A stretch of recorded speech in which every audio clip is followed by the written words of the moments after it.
নমস্কার, স্বপ্নাবিক নিউজ নেটওয়ার্কে স্বাগত।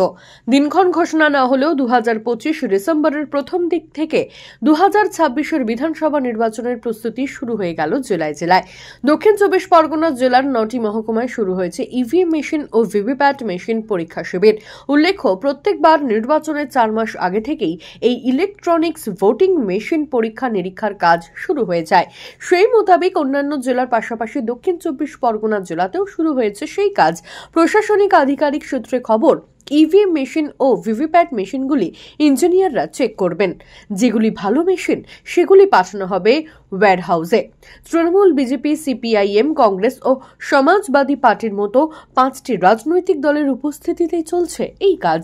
মামুনি রায়, স্বপ্নাবিক নিউজ, দক্ষিণ 24 পরগনা। জয় হিন্দ।